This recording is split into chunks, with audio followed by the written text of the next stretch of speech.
show. Right. I feel like I should play the little Blonicorn loading logo thing, but I don't actually have it, so that's a bit of a pants thing. Instead, I'm just going to play the intro music. Here we go. Oh, and if you're waiting for a time to press the message for STN fellows to come in and start watching, now's the time. I'm playing intro music.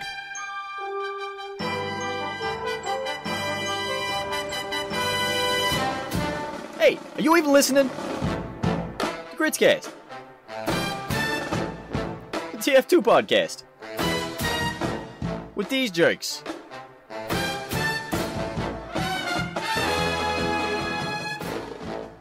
Hello, hello, hello, and good afternoon. I feel like I say good evening all the time on the assumption that it's always the evening, and it never is. It's always somebody's evening, just not mine.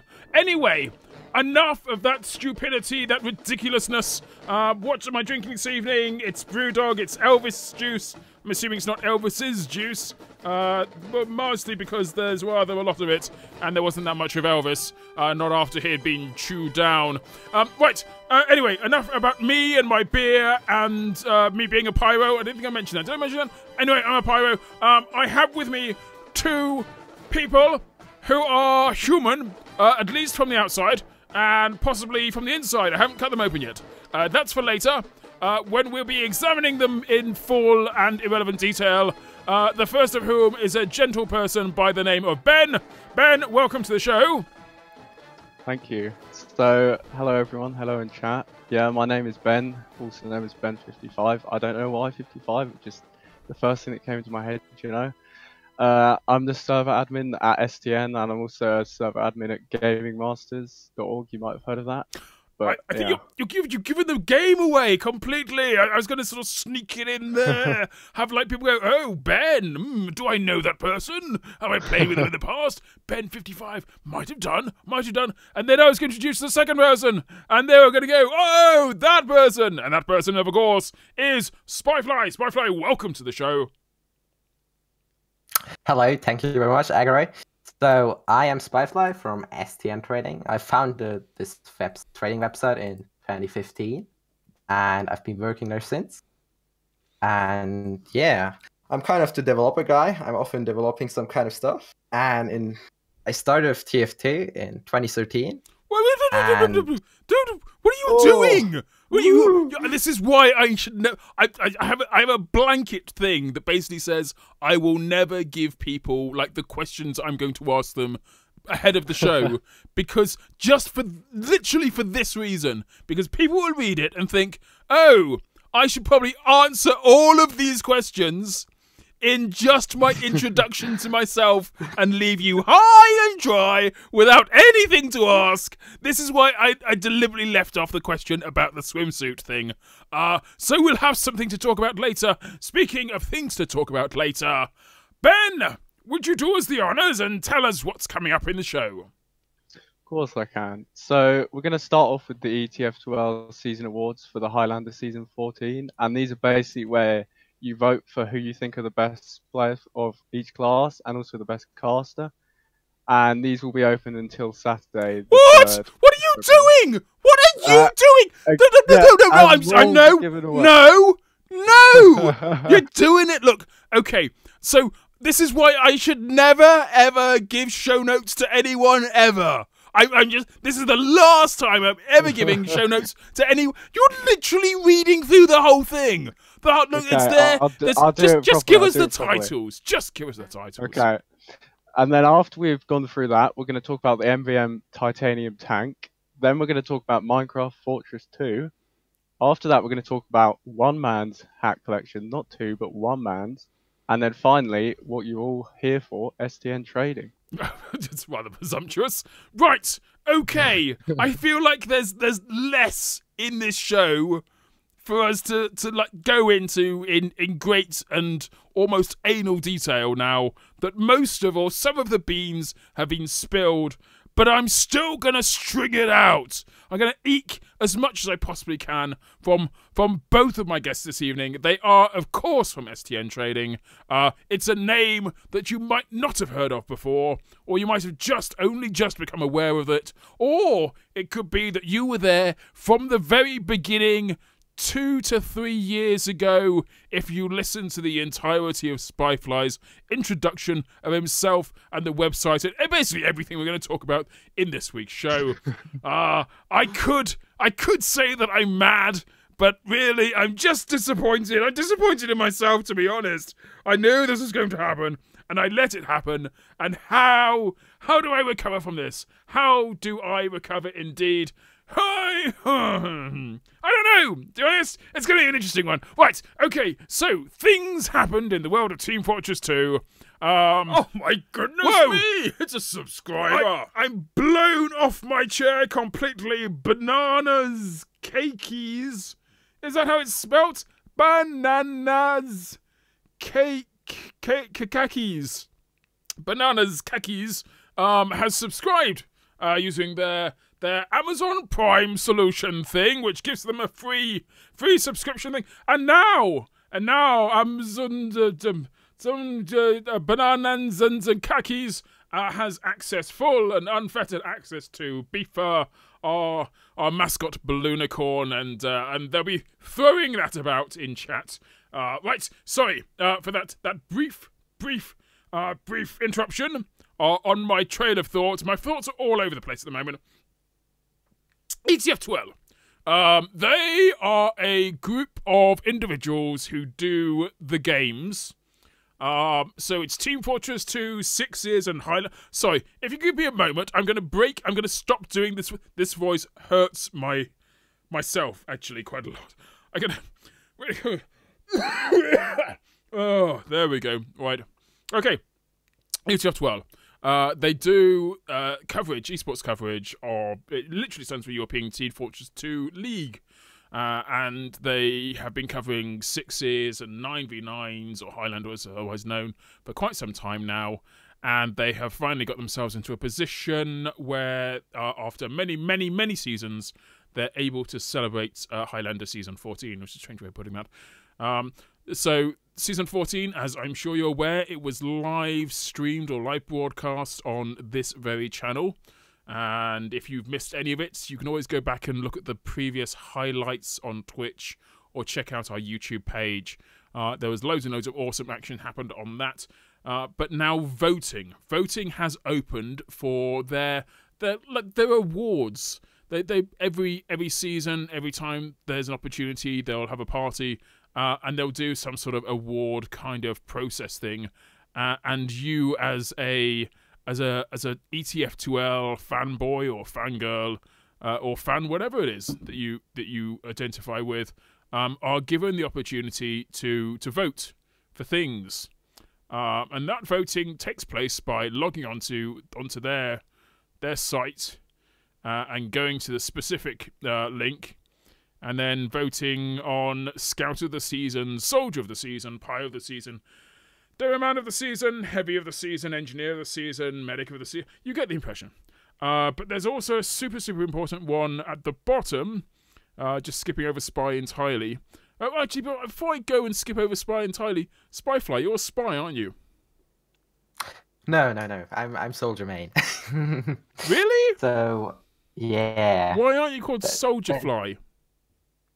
Because this name came from a really stupid idea back in 2011, 2012, when I started playing some game called Need for Speed World. Really old game. Servers have shut down years ago.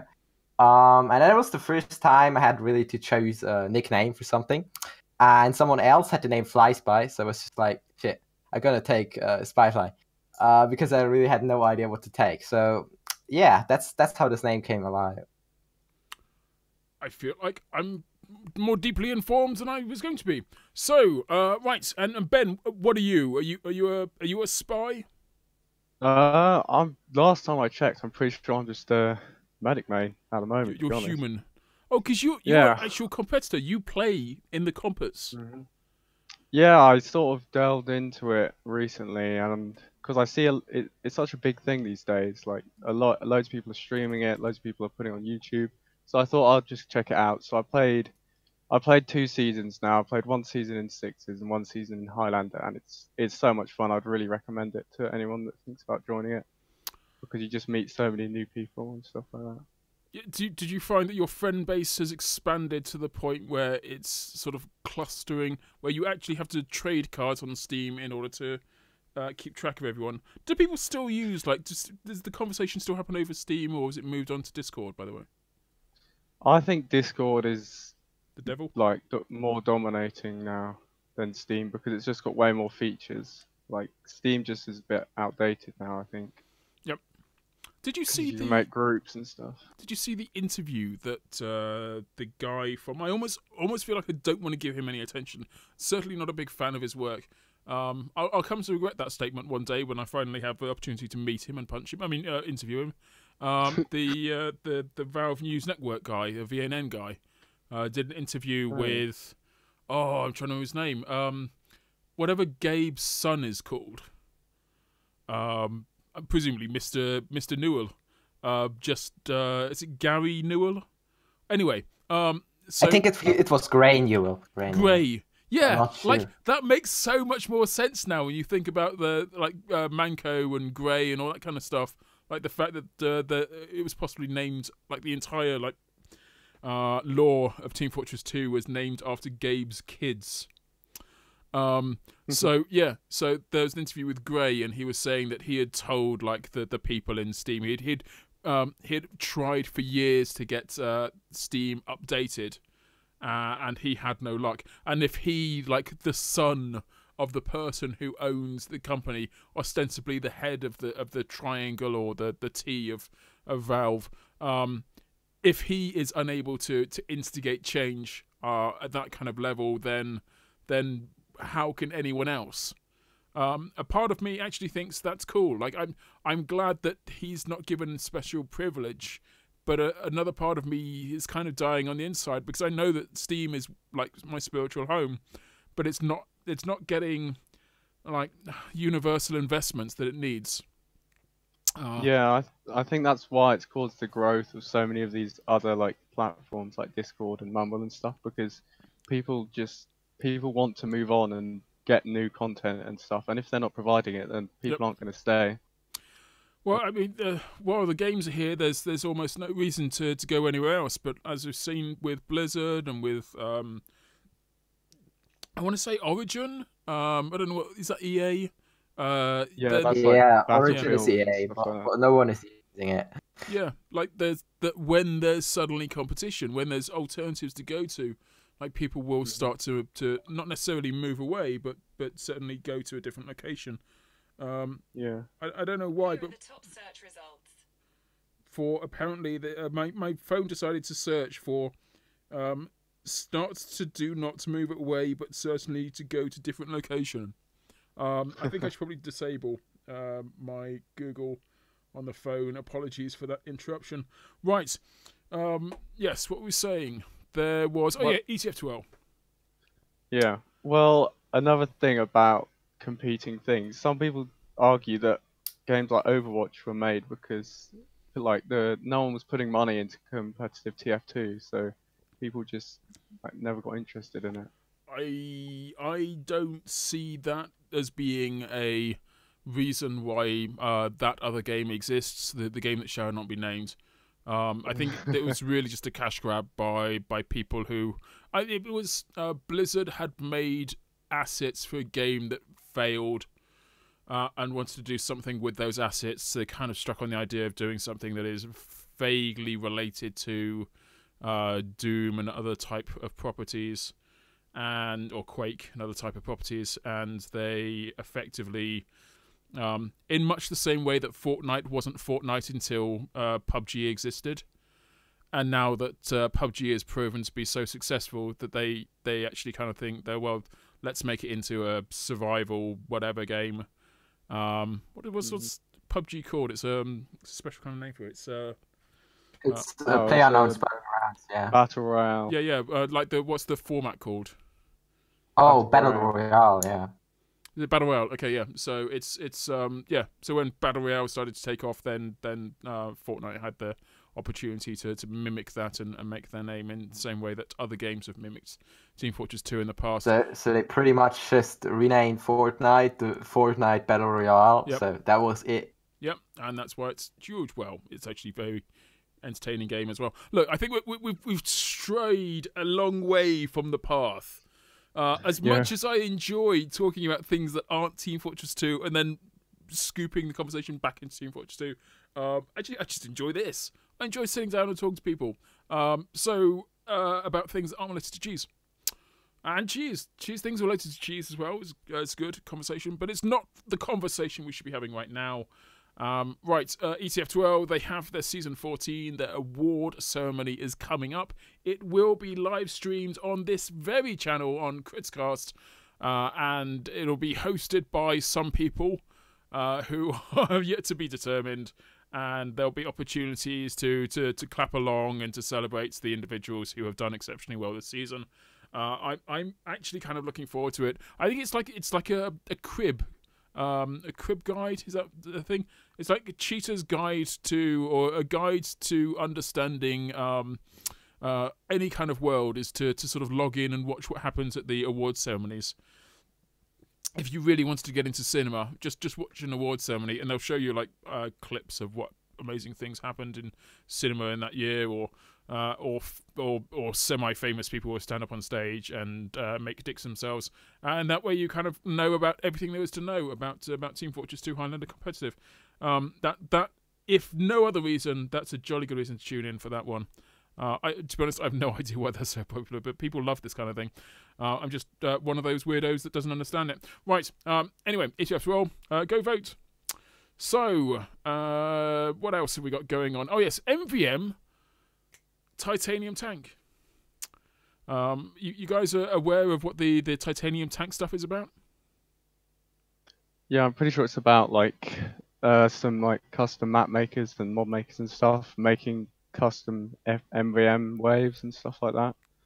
So there's a server called MVM Potato, or Potatoes MVM servers, and they kind of run like they give people a platform in order to build MVM maps, and throughout the course of like a year or however long like the current reign is, you can basically go along, build an MVM map, put it on on Potato's server, and then have people go to that location to test the MVM experience, which is sort of like it's almost not done anywhere else.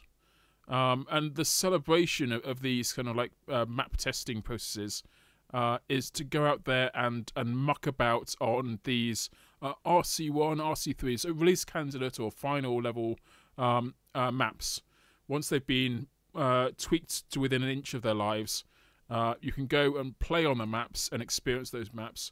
I know when we were doing sort of MVM Wednesdays, for example, we jumped on, I think it's called Teien, T-E-I-E-N, while that was in one of its sort of beta stages, and it was lots of fun. It was very, very difficult. It's a beautifully sculptured map.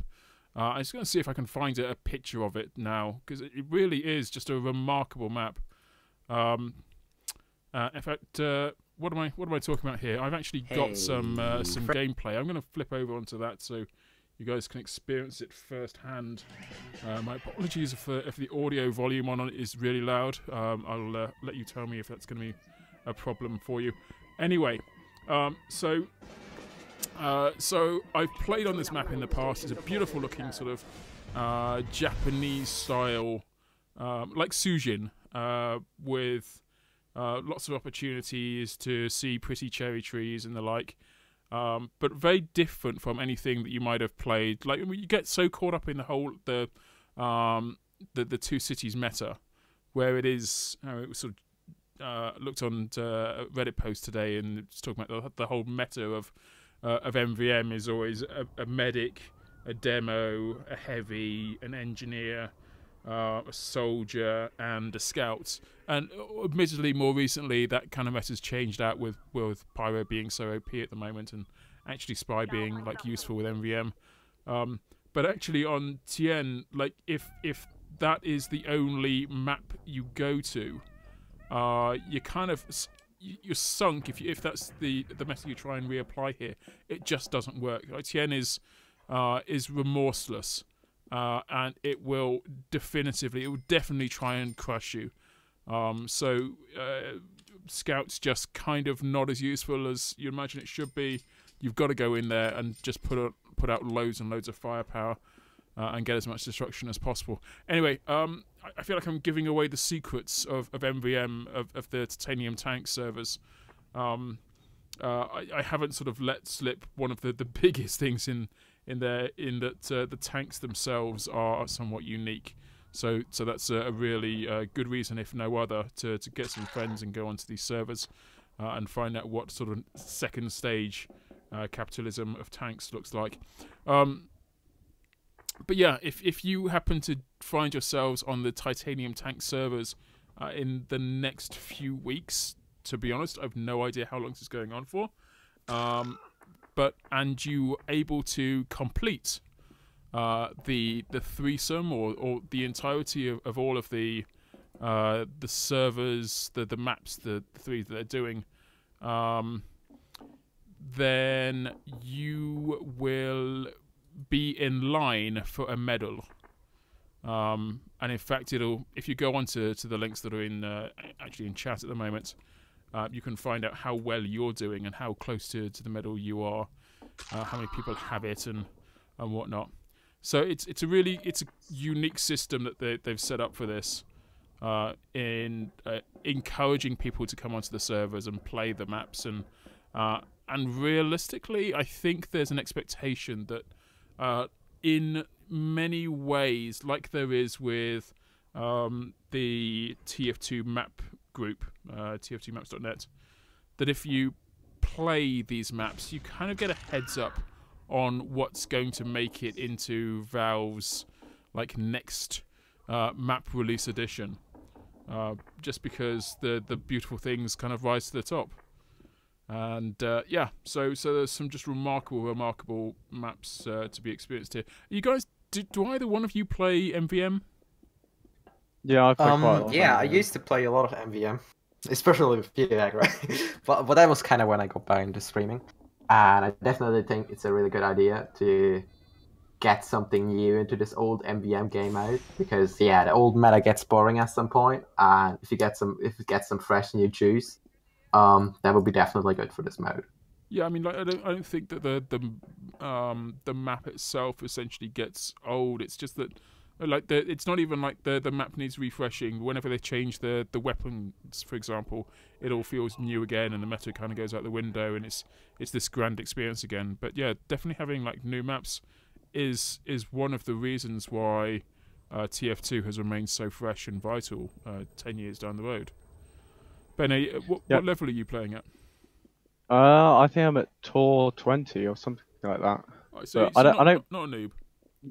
Yeah, I'm not a noob, but I'm still not up there. But I hope Valve like takes into account what these guys are doing and takes a look at it, and we can hope for some more MVM content. But for now, I think it's fine. I think I'll be happy playing it for a few more years.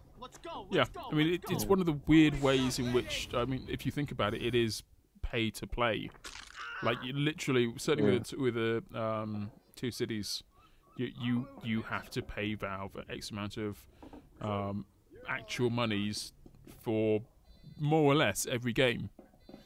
I am very surprised that they haven't sort of hit on the idea of making MVM much more a thing than it currently is. Like, why haven't there been any new Two Cities or the equivalent of Two Cities since Two Cities was launched? Like, surely it's like the no-brainer.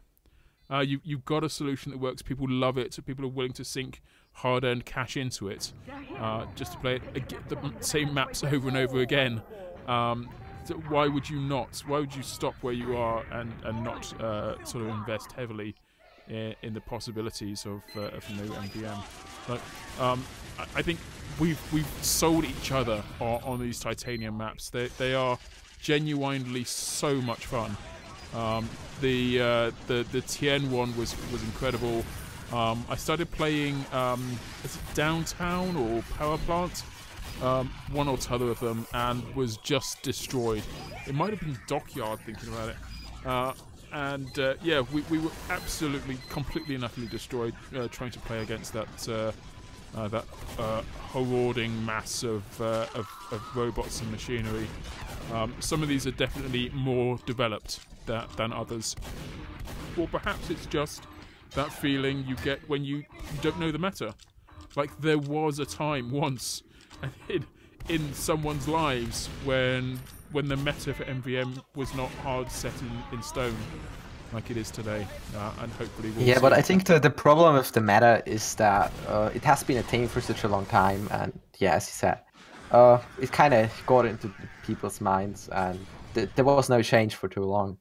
Yeah. And one possibility for that would be, at least what I would think, that WoW is not making enough money off Turf Duty, so they're just like, hey, it's not worth to invest into this mode anymore. I don't know how they could not be making enough money from it.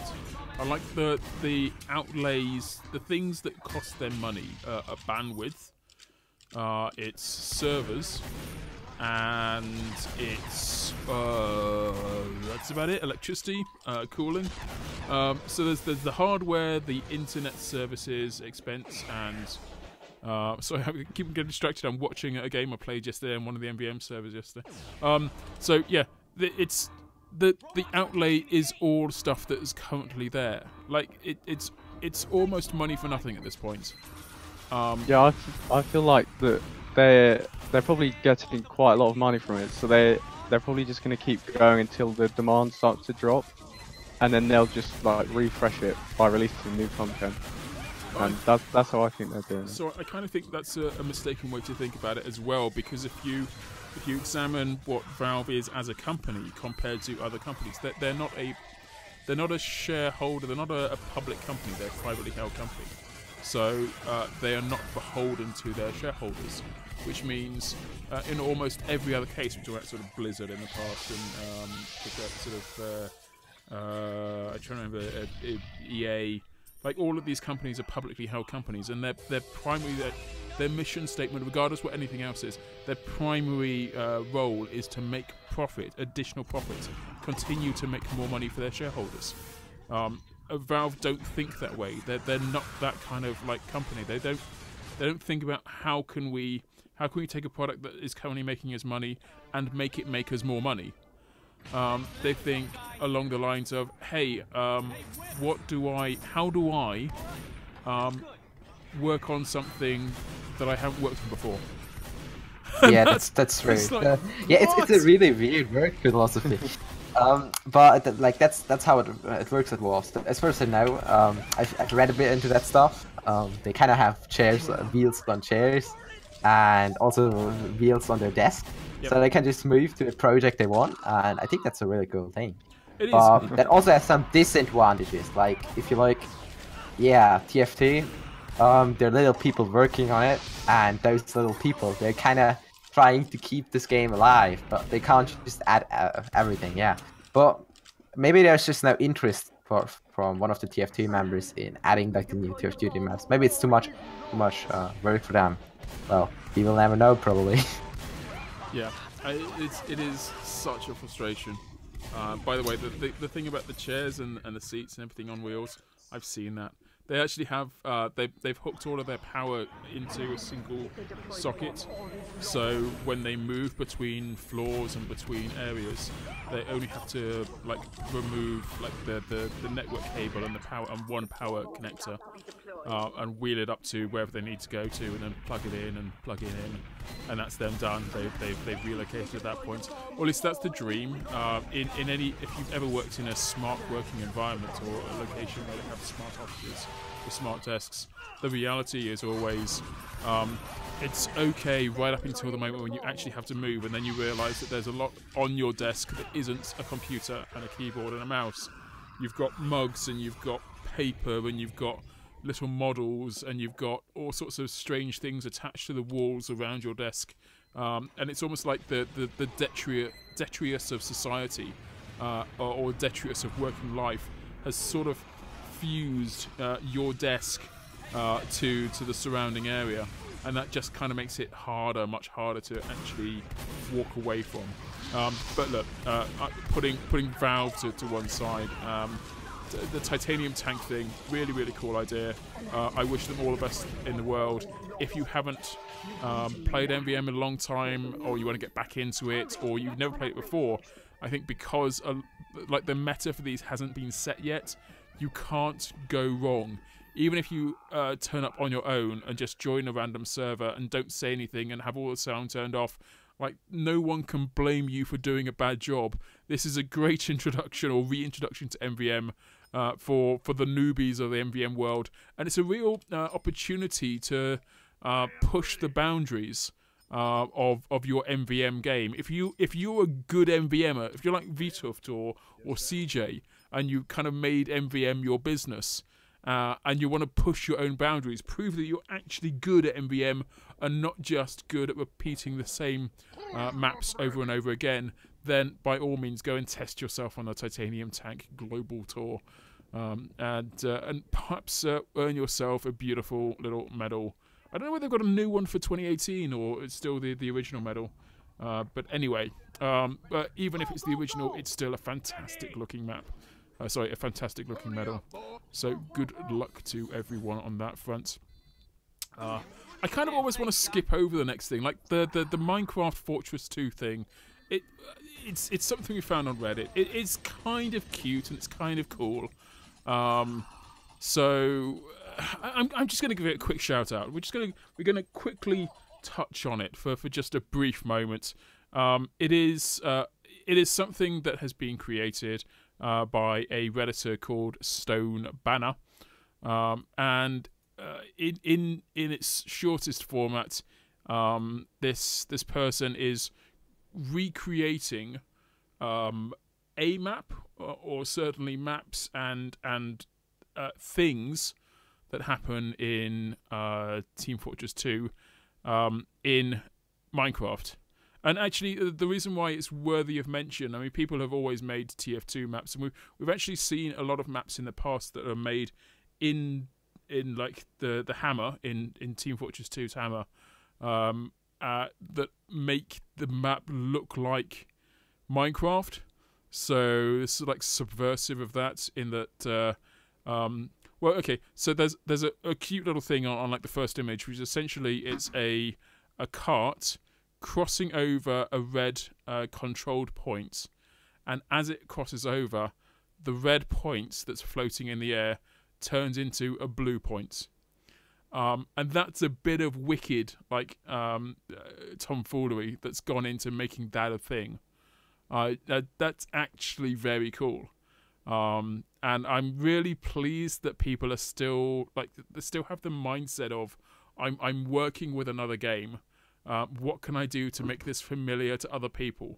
Like, how do we transition this into something that makes sense for me, or perhaps sort of harks back to a game that I used to have lots of fun in. So that's a sort of a brief nod to the wonders of Team Fortress 2 in Minecraft. Actually, another sort of thing I want to mention is that they've got like 3 different liquids. They've got Bonk, which is, as we know, like a blueberry flavour. So they've got it in like a little blue jar. They've got Mad Milk, and that's a white jar. And they've got Girardi, which is a bit of yellow in a transparent jar. So if you ever wanted to walk around with a jar of your own piss in Minecraft, it's now possible. For which I'm sure we're all very pleased. Right. One man's hat collection. So another snippet from the world of Reddit. An individual whose name is Outback Weather on Reddit, and I believe they go by the name of, I'm going to try and find their backpack and tell you what their name is on that. Secret Agent Kenny has decided to collect 1,000 of the stout shakos, They've got about 350. At the time they placed the message in Reddit, they had 300, and since then they've got 52 additional stout shakos, going for 1,000 hats. I genuinely don't think that even 1,000 of these is particularly like worthwhile. What's the going price on a stout shako? I think it's, well, people always say it's like two ref, don't they? But I'm pretty sure it's about gone up. 1.5, but like, yeah. I don't I think understand. it would be a Like, unique thing if we would be like going for 1,000 different unusuals, 1,000 unique hats, each with a story. But it's just like 1,000 hats. 1,000 Anyone hats. can do that. Like you can't even do Yeah. like a collector's edition. There's not like 50. You can't get like 50 of these things and then combine them all in together. It's just like a whole bunch of hats that are effectively exactly the same. yeah. Makes their backpack look red. Which, I think it'll just be like a massive build up, and then when he gets 1,000, he'll be like, "Wow, yeah, what have I been doing?" I know. That's the worst. That's such a like. You, I'm sure there's a saying, like a Japanese saying like this, like you never actually want to achieve your goal, because then what do you do with your Yeah. life? Yeah. So I hope you only get up to 990 of them. And never quite make the full 1,000, because that way there's always a possibility that something cool will come from it, unless there's going to be a run on the stout shako. Like, do you reckon they'll change the stats on the hat to make it so that while you're wearing them you're invulnerable or you can't get hacked or something? Yeah. Yeah, a futile and some might say utterly pointless dream, but nonetheless. We do wish you the best of luck gathering your stout shakos. There have been other collections in the past. This is only one of them. I must say the image, though, is very red and dotty. Right. I think this gathers us up to what is obviously going to be the primary reason for you guys is being here in the first place. I am mentioning it only in passing, and then we're going to close the show. No, I'm going to sit on this topic for a very long time. STN Trading. So, right, I think this is going to be your bit of your sort of forte, Spyfly. Can you, pardon me, can you tell me origin story, STN Trading? Are you or were you a long-time trader? When did you first get into trading, or what came first, trading or coding? So to be fair, I think I started coding a long while ago, but that was never like real professional coding. It was just some script snippets, whatever. And like, before I really got into coding or writing bots, I was a kind of a long time trader.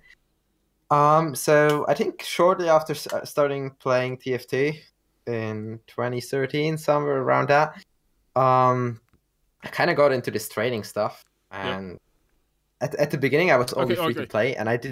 I need to ask this, because I never ask this of traders. I certainly don't ask it of people we've taken money from, but I'm a dick at the moment, and I want to ask this: were you ever any good at Team Fortress 2? I don't know, to be fair. I wasn't sure then what to consider as good. Did you try competitive? Have you done other competitive games in the past? Was TF2 your first ever first person shooter? Did you scale the almost Banny-esque at this point heights of the competitive world, defeat everyone in your path, and then decide, screw this, I'm going to hang up my hand grenades and take the life of a trader?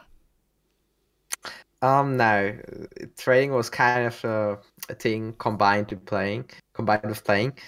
I was never really into competitive stuff and such. I never realized there was competitive for TF2 until I was trading for like a year or something. So yeah, that was kind of weird. And competitive, yeah, it wasn't really promoted much either back then.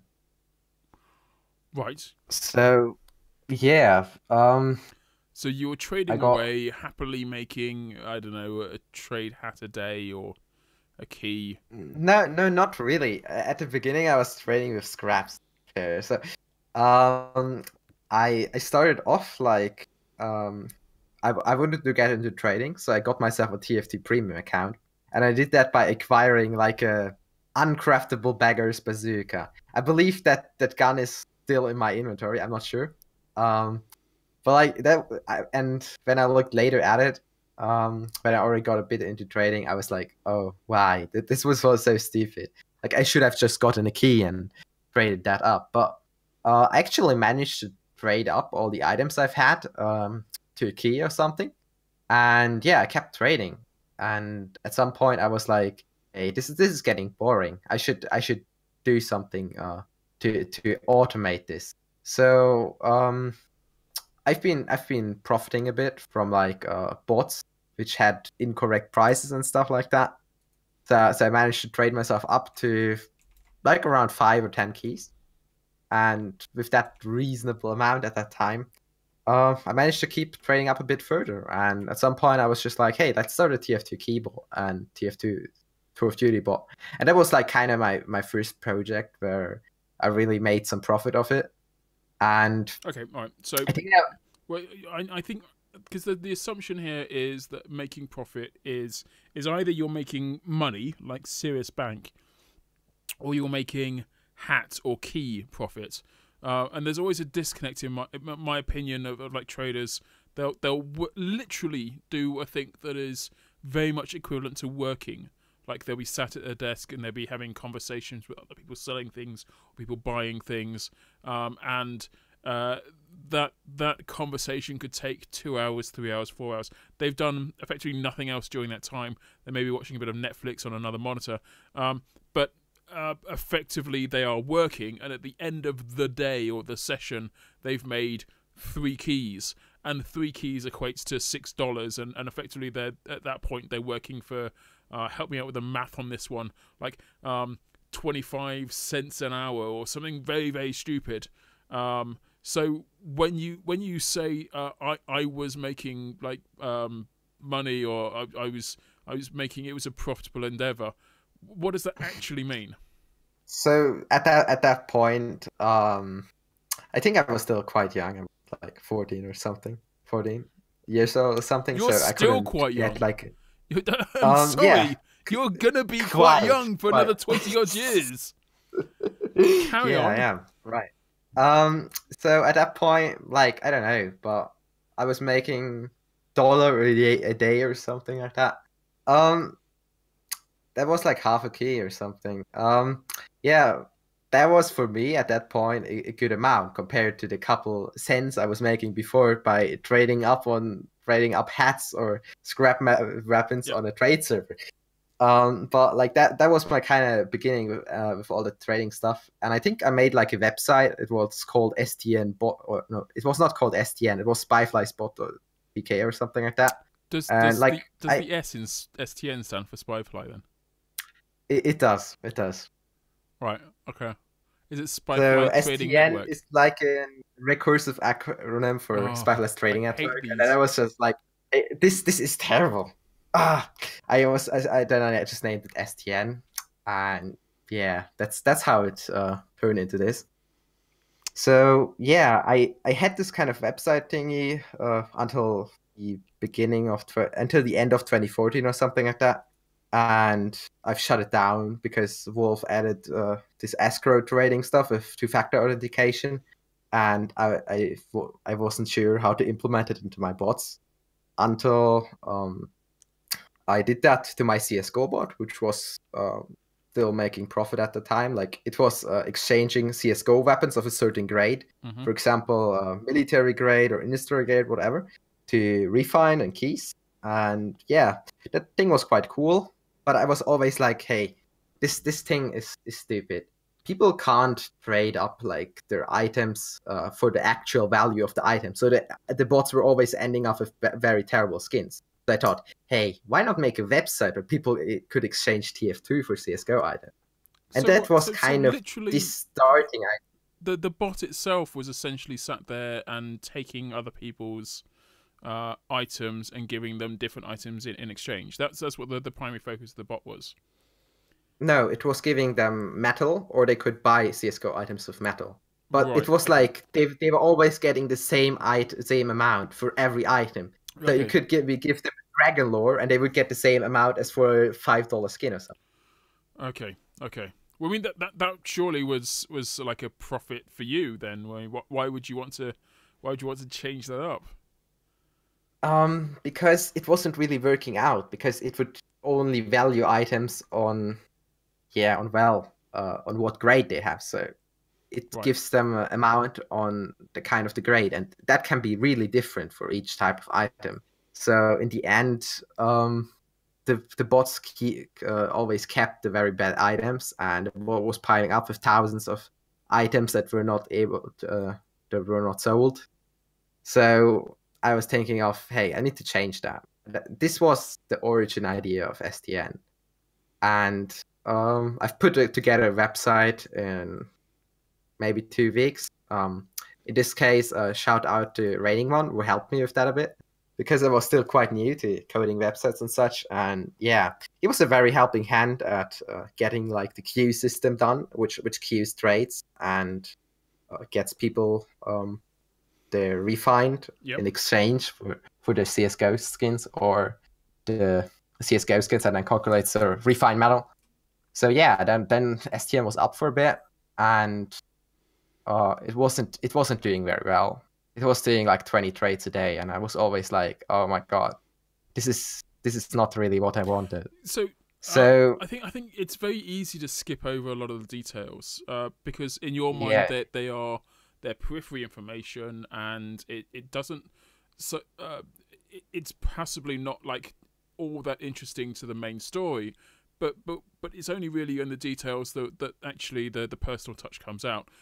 So if you're looking at a bot doing 20 trades a day, help me out with the math on this, and it's not earning you a particularly large amount of money. That bot has got to exist somewhere. So it's got to be sat on a server somewhere, possibly either a machine inside your own house or a rented cloud service.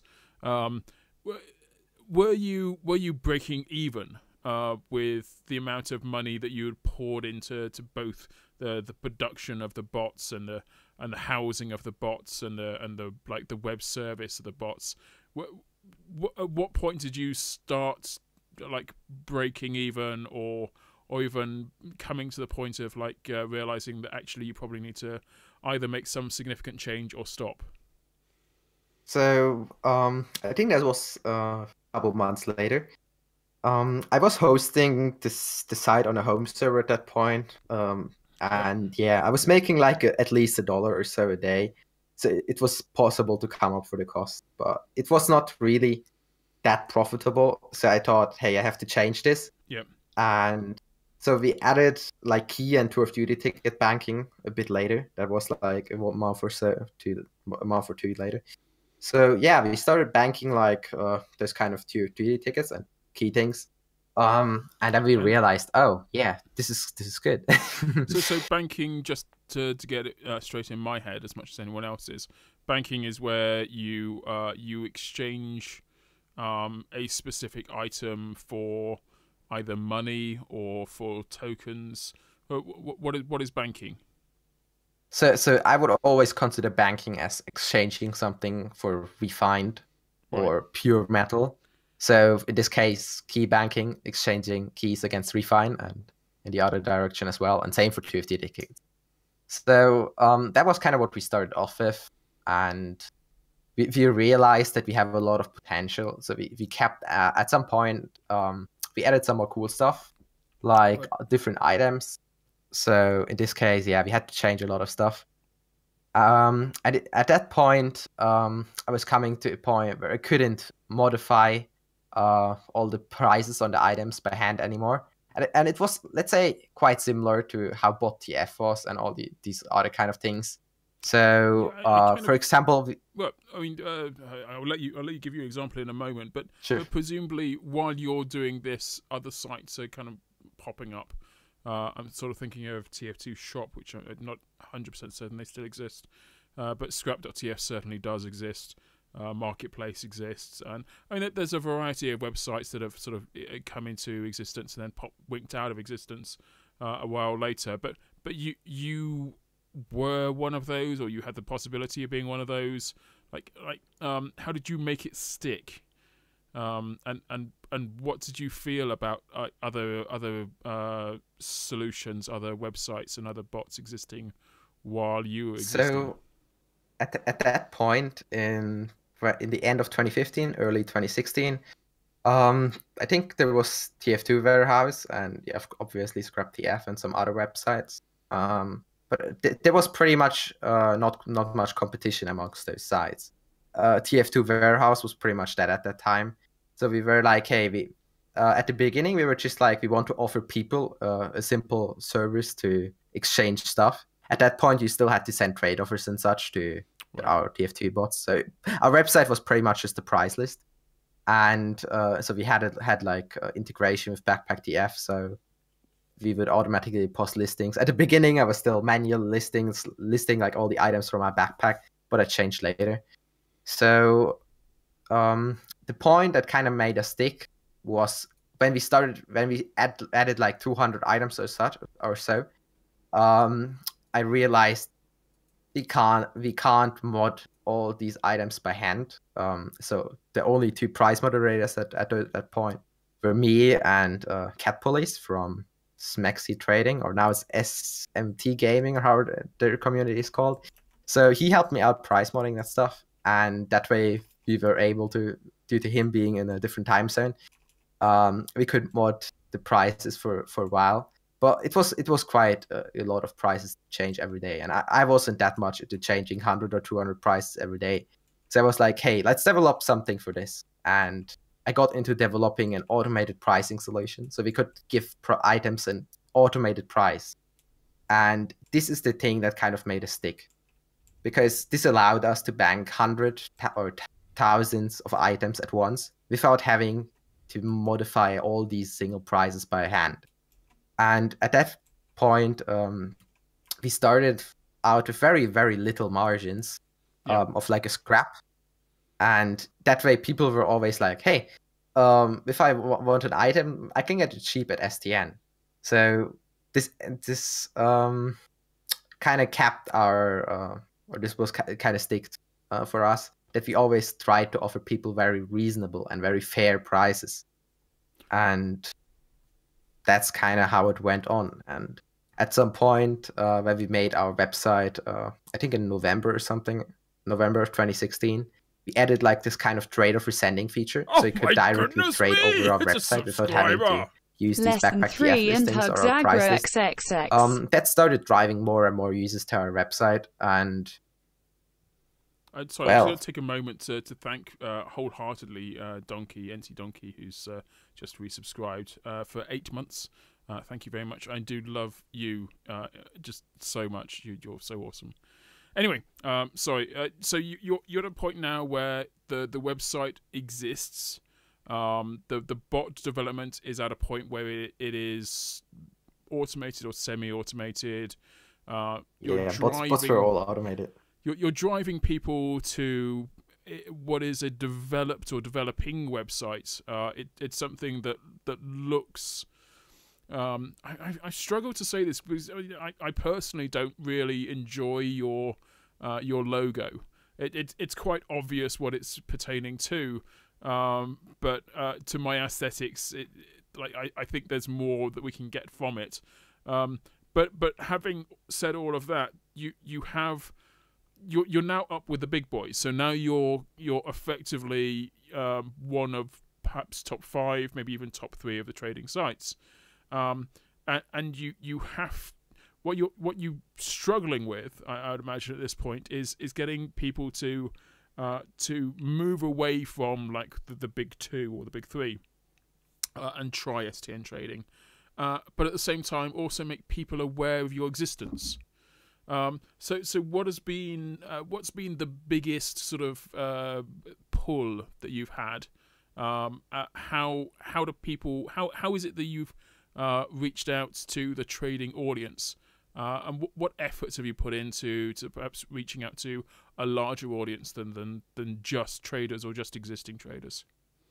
So to reach out to other traders, we introduced in mid 2016 that if you add STNTF to your name, you will get a one scrap discount at any item if you're buying the item. So that wasn't that effective. Maybe we ended up at 300 people with that in their name. So yeah, we had to drive another strategy, and so we started getting affiliated with some YouTubers, Right. hosting us, making some videos for us, and we stick for almost 1 year now.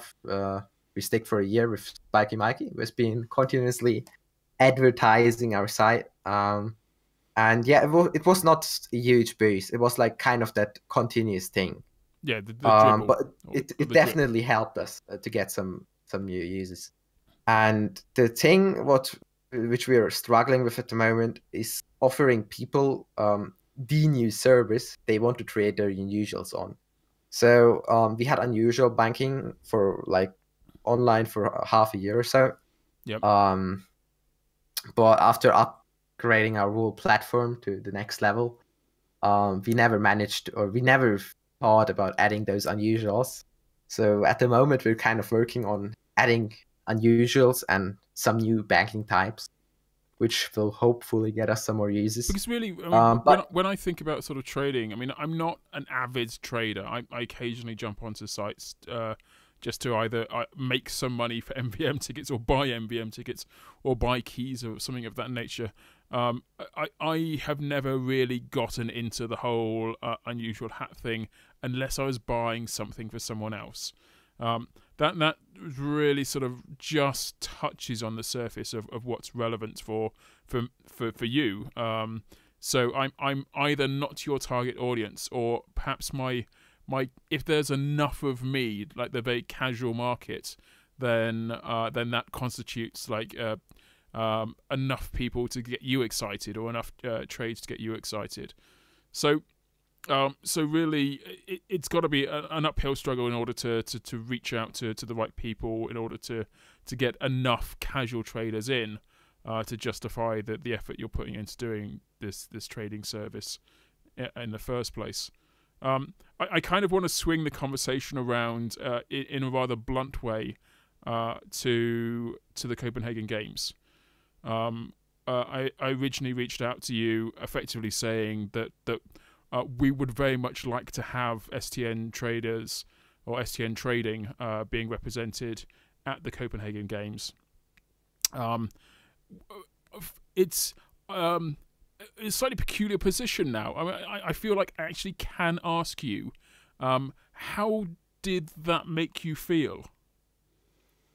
So to be fair, that made me kind of feel, yeah, finally. Now we're finally getting recognized by people who were asking us to sponsor them. We already had some sponsorship requests. I'm not going to name any names now, but they were quite unprofessional at some points, and so we have sponsored some stuff like Rally Call, for example, and with most of them it was nice to work with, but of course there are always exceptions.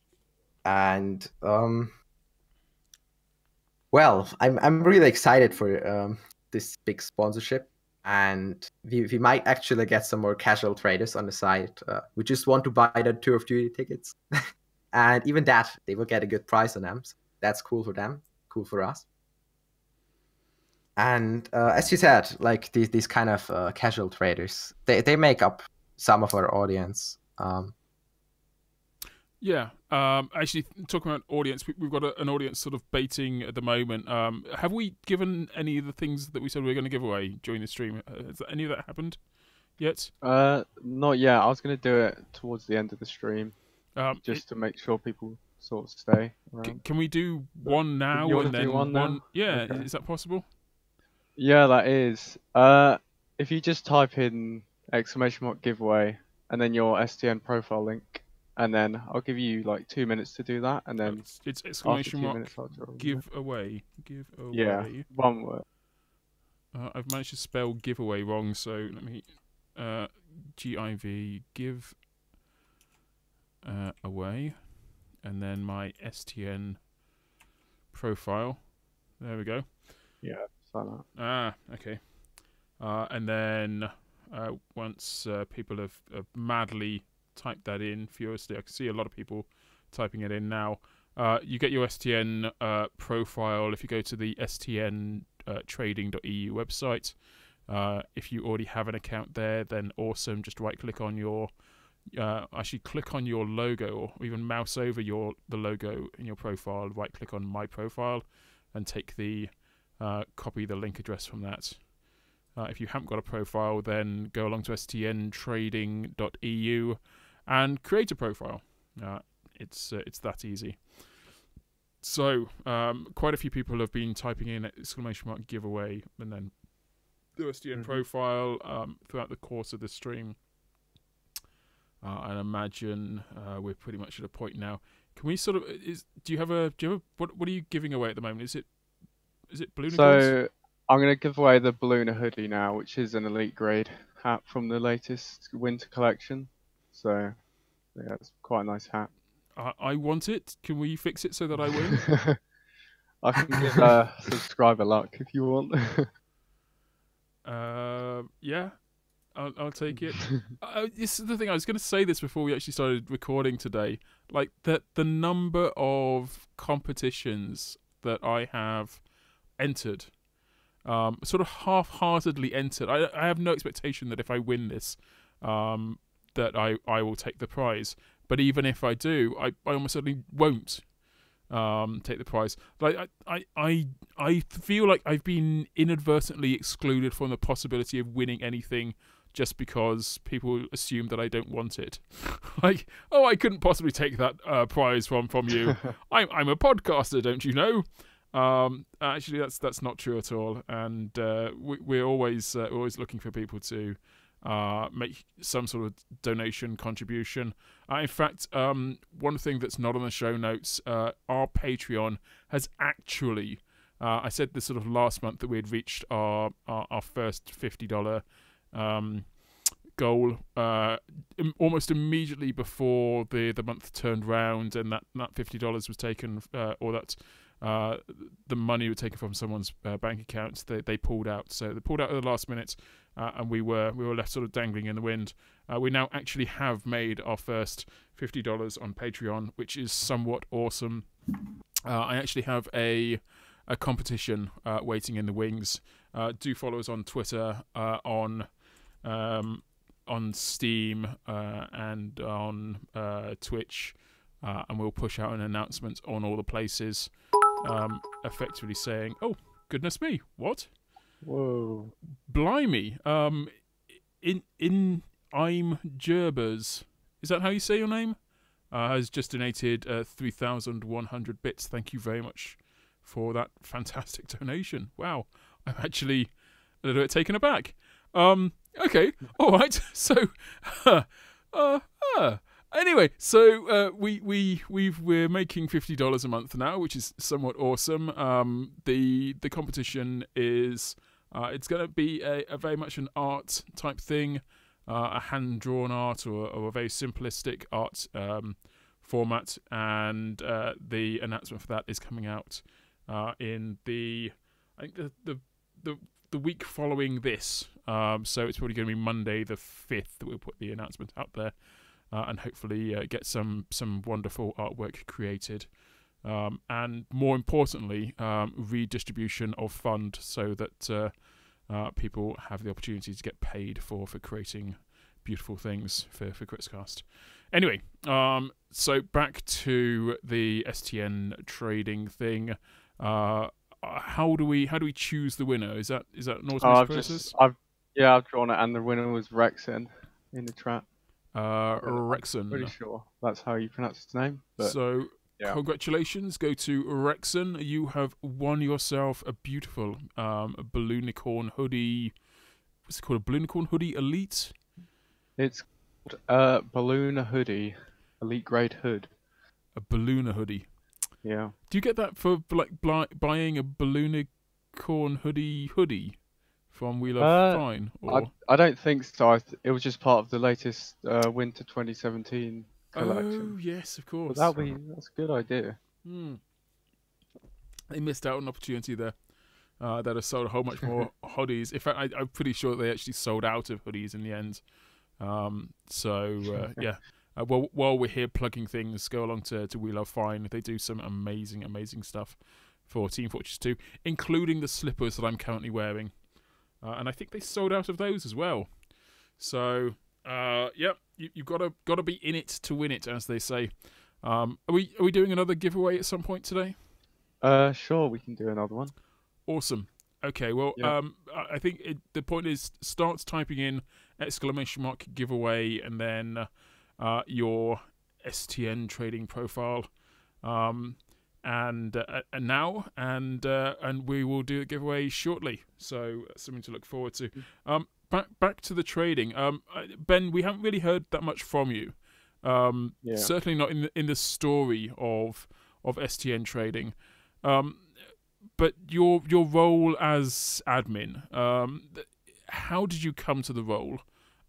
What is it that they make you do, and how much do you get paid? Okay, so I'll just start off from the beginning here, really. Back in like 2014, 2015 sort of time, I started getting really active in this one community, and I had a short break from TFT, and when I came back, I was like really, I don't know, I just had the urge to help out and do stuff. So I applied to be an admin there, Oh wow! and I got accepted. And Sorry, I'm not oh-wowing on you. I will oh-wow on you in a moment. I'm just oh-wowing on CJ hosting us for 28 viewers. Thank you very much, CJ. And now, back to oh-wowing about your history. Come on, you were saying. So I had such a nice time like moderating this community, and I don't know, I just really liked helping people out. And then fast forward 2 years time to 2017. It's quite a funny story, really. You were doing the MVM stream with Spyfly about, Yeah. I don't know, a couple of months ago, and I happened to join that game as well. And that's where I first sort of properly met Spyfly. And after that, Whoa! You're saying I brought you together with Spyfly? Yeah, that is true. And now you've become his bitch instead of ours? I guess so. Shit! You could have had a bitch! God damn it! Me out. Alright, well... Yeah, so, we just started talking after that. We played some games together, and then he proposed the idea to me that he wanted to start up a trade server, and it just happened that I had experience like moderating servers before, so he was like, do you want to set it up for me? And I was like, yeah, sure. And that's sort of how it all started, really. So, what is the actual role of? Presumably, you're one of many administrators. I've jumped on like sort of a bit of a heads up on this one. I've jumped onto your Twitch streams, and you do good Twitch streams, by the way. And the stream itself is almost. It's almost background noise when you're playing MVM and you're doing stuff, but it's background noise to the main event, which is giving away stuff. Which is kind of great, but it's very professional the way you do it. It's very you've done this a million times before. Like additional stuff comes off the shelves, and you kind of hand it out there, and it's a very sort of jovial experience.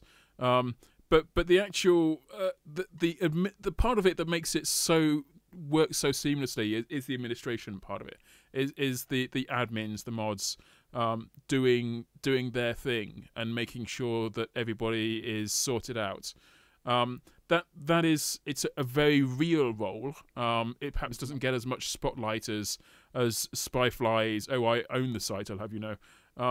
But it is at least as important to creating a good feeling for people coming to experience STN trading. It was like when I first became an admin, I didn't realize there was so much stuff that goes on like in the back end that makes the experience so great just for random people that join. So it's really fun actually doing it. like, is your intent from this to I sort of I always think about things about like how do I use this to get on to do that. Like, is your intent from administrating STN Trading, figuring out how like to make your own trading site, or how to transition this into a role outside of trading? Are you a kid going through university? Is this something that you could use to run a job from? Well, when I talk about it to like my IRL friends, they don't really understand it. But if you get down to it, what you're doing is you're managing events, you're managing people, you're doing professional responses, all these Yep. things. They're sort of kind of life skills that people don't realize that how useful they are and how useful they can be. So I think like people just because it's a video game, people just think, oh, surely Yeah. useful can come out of it. But the things that happen and stuff like that is just Yeah. I don't know. It's I hard mean, to describe. I think the best way that I've ever thought of this is that the thing that it's very difficult to train outside of professional environments are what are deemed or termed to be soft skills. So the ability to talk to individuals, or to provide them with a service like an oral service. That sounds dirty. I didn't mean it that way. Provide them with like literally professionalism itself is a feeling you get from interacting with another human individual. It's not necessarily what they wear or how they talk. It's in how that conversation takes place. And if that's the only thing that you get from like being an administrator, effectively giving up some of your time, your precious home time, in order to have that level of responsibility, in order to gain that kind of understanding, it's actually worthwhile. It's a justification that is very easy to make. Well, yeah, like if we take an example, for example, last night I had to get up, like I think it was like either early in the morning or really late at night to get on one of the servers to ban someone. Right. But just like people there just being so thankful for what you're doing, it's just it's just like quite a nice feeling really, just to help people out. Yeah. But yeah. Well, I'm very pleased that you're helping people out, and in fact, I'm sure Spyfly is very pleased that you're here as well. I mean, it was almost sort of down to the wire as to whether or not you're going to be coming in to be on the show today. Has this been an experience that sort of you could chalk up as being, I've made it now, I've been on KritzKast? Well, it's always been one of those things. When I first saw KritzKast, I always thought like, wow, the people that are on here, they've done something that people have actually that's actually impacted on people's lives, and they must be like untouchable people. But Clearly we are, yeah. now being on the show is just such a nice experience, and like meeting loads of new people from it. Yeah, it's really good. It's really good. Absolutely. Okay, so I've mentioned this certainly to you, Ben. The sort of plans of the future. I think I need to ask you, Spyfly. What's the end goal of STN Trading? What are you going for? What's your ultimate final form? So our ultimate final form would be, let's say, a trading platform for every kind of Steam game that there is. But I would say that that's quite a high goal, and this doesn't only include us trading those items. This includes having like a marketplace for people where they can trade their items, so they can list them, buy them from other people. But I think it's a long way to get there. But I'm quite confident that we can make it. Is this something that is this your side girlfriend? Is this something that or is this your primary job? Is this something that you can like 100% focus on, or is it something that you'll spend the weekends working diligently on, and then it sort of runs itself, along with a very competent administration team? So at this point, I would say it's kind of one of the primary things I am doing. But sometimes it's something I'm focusing all the time on. Sometimes it's just a side thing. But I'm kind of always looking that this site is going well and that people are happy.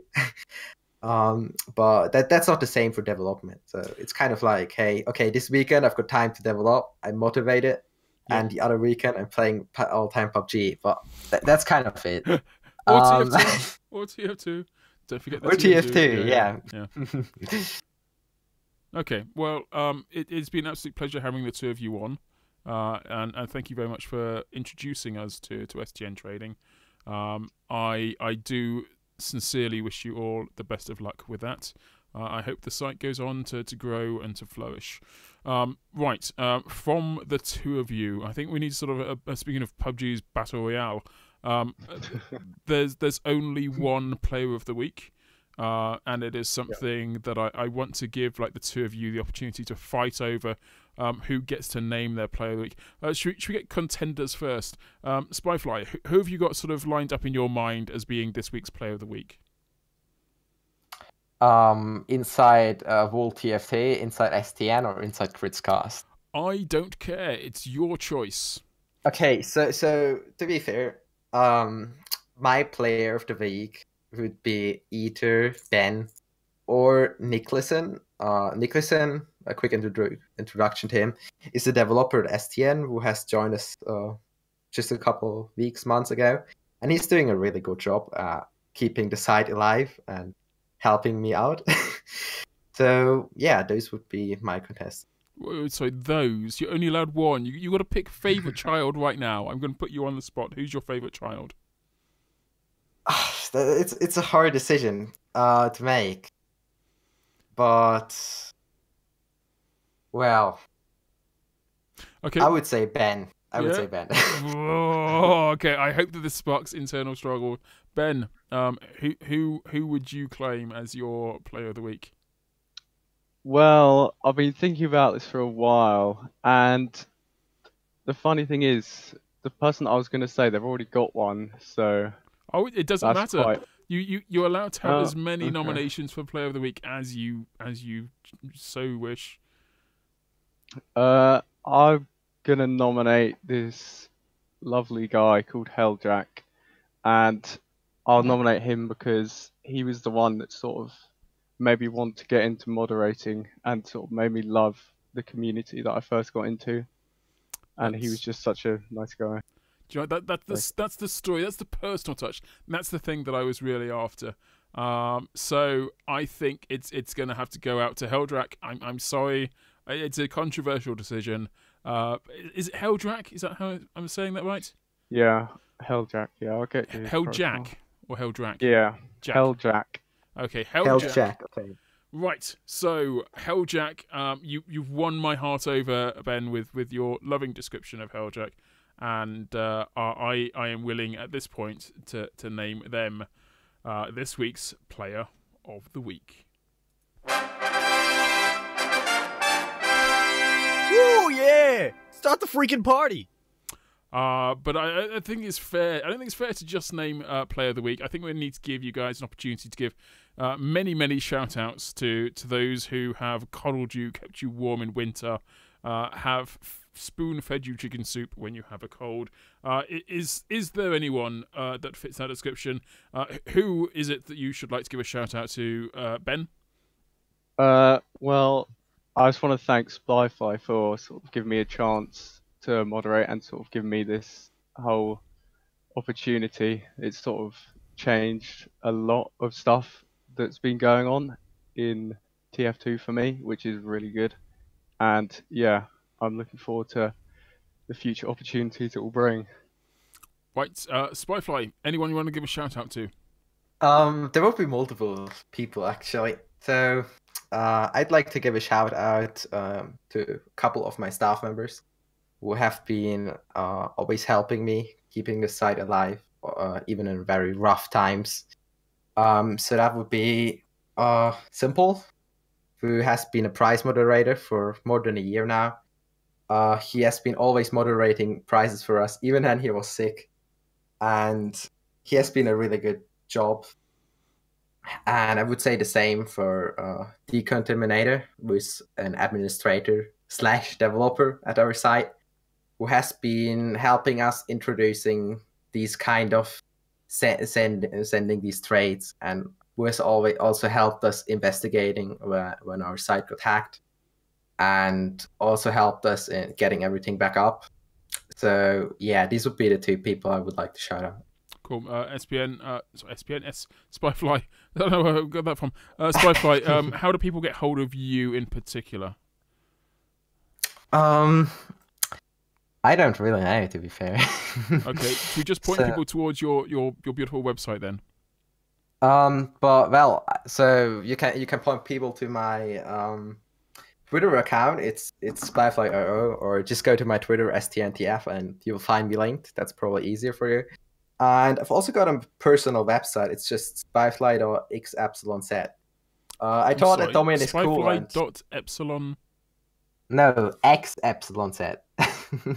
It's a weird domain name. Great. I can type it in Twitch chat. Yeah, please, if you won't mind.